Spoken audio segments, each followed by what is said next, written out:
TBC Dar es Salaam.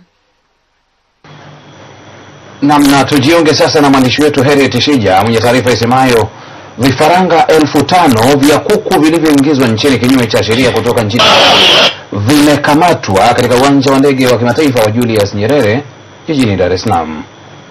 Akizungumza na waandishi wa habari katika uwanja huo, Katibu Mkuu Wizara ya Kilimo, Mifugo na Uvuvi Dr. Maria Mashingo amesema uchunguzi umeanza ili kubaini waliosafirisha vifaranga hivyo vyenye thamani ya takriban shilingi milioni 20. Tujiunge na mwandishi wetu kwa taarifa zaidi. Ni vifaranga 5,000 vilivyokamatwa katika uwanja wa ndege wa kimataifa wa Julius Nyerere.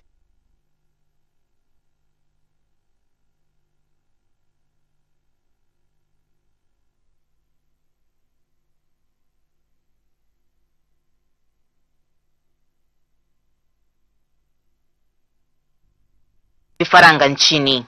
Baada ya kupata malalamiko makubwa sana ya wadau kwamba katibu mkuu, swala hili linakuwa gumu kwenye biashara ya kuku, kwamba mnaingiza vifaranga na mnatoa vibali waingiza vifaranga ambavyo vinaua soko la wazalishaji wa vifaranga hapa nchini. Kwa hiyo tukaanza utaratibu wa kufanya ukaguzi na kuangalia maeneo yote ambayo vifaranga vinaweza vikaingia nchini bila kibali maalum, kwa sababu tunaruhusu viingie vifaranga wazazi kwa ajili ya mayai na nyama. Lakini hivi vifaranga vimeingia hapa ni vifaranga kwa ajili ya mayai, tofauti na jukumu letu sisi la kuingiza kibali chenye vifaranga wa wazazi tu.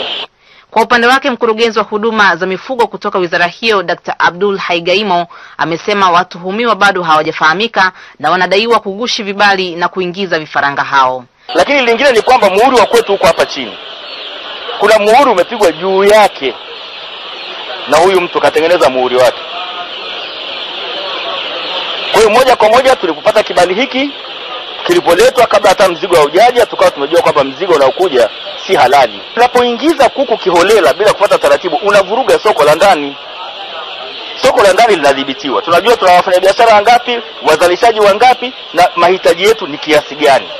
Sasa unapoingiza vifaranga wengine kiholela, unavuruga ule utaratibu wa kusambaza kuku humu nchini. Kwa hiyo ni sababu ya pili ambayo ni kubwa, na ndio maana kama alivyosema katibu mkuu, wafugaji wetu wa kuku wamekuwa kilalamika sana kuhusu vifaranga. Katika kipindi cha mwaka 2006-2007, serikali ilipiga marufuku uingizwaji wa vifaranga kutoka nje ya nchi baada ya kuzuka kwa ugonjwa wa homa ya mafua ya ndege na kuruhusu vifaranga kuingizwa kutoka mataifa yaliyothibitishwa kutokuwa na ugonjwa huo.